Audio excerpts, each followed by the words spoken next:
Hi, I'm Ruby with Red Ruby Jewelry, and today we're going to talk about Czech glass beads. These beads come from Czechoslovakia, the Czech Republic, in the northern section, and this section of the world produces some of the most lovely beads in the world, along with Italy. But the Czech Republic is famous and has been famous for bead making for hundreds of years.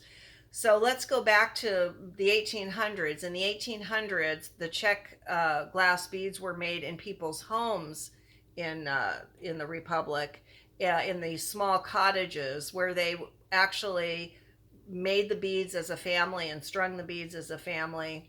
In the 1800s, they had been doing them prior to that by hand, but in the 1800s, machines were developed, and these machines used to replace people's furniture. They'd put their furniture in the attic so the family would have the bead making machines in their living room so they could work on their livelihood, which is to make these gorgeous glass beads. And another reason that, or one of the reasons that the Czech Republic became such a center for bead making is they had the natural resources, the sand and the forests and the basically the resources to make the glass, and they just became renowned for the intricacy and the detail and the quality workmanship of their beads. So if now you can purchase pieces with Czech glass beads as opposed to beads from, say, China, you would be well to do so because the quality is so much better. They're much more comfortable to wear. The glass is a better quality. The faceting and the processes they use are based on years and years and centuries of perfecting. The biggest company in the Czech Republic right now for making Czech glass beads is Preciosa. They make 255,000 different kinds of beads. So let's look at some of the beads, the Czech beads. I'm wearing Czech beads on this necklace. The golden faceted beads are Czech glass beads, and again, their faceting is so detailed, and the edges are soft. They're not harsh and hard to wear. They're very comfortable.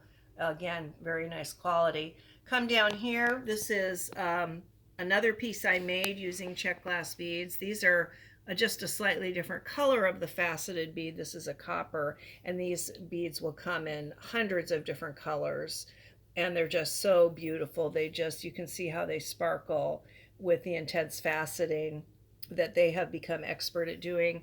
Over here, we see an example of a different shape of bead, a flat bead in the shape of a leaf.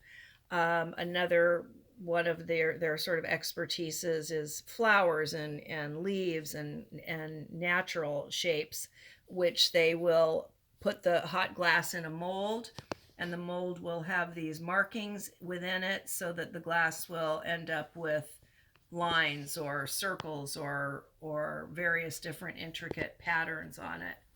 Next, over here we have more Czech glass beads in this matte kind of green color. As you can see, as opposed to the blue beads that are sort of see-through, these you cannot see through. They're not transparent in any way, but you still have the beautiful firing that they do and the patterns there. And here is yet another example of a Czech glass bead in a green, but in a more translucent form. So anyway, this is an introduction to the Czech glass beads. I use them in my pieces whenever I can, along with Italian beads and along with gemstone beads, because I think they give you the most beautiful finished piece. So come join me. I'm going to be at the San Diego Vintage Flea Market on Saturday, March 20th. It'll be the first time in a year that I've been shown in person, and it should be great fun. It'll be at the Normal Heights Masonic Temple on Adams Avenue, March 20th, Saturday. I think it's 9 to 3 if I'm not mistaken. So, or come to my website at www.redrubyjewelry.com. Bye. Take care.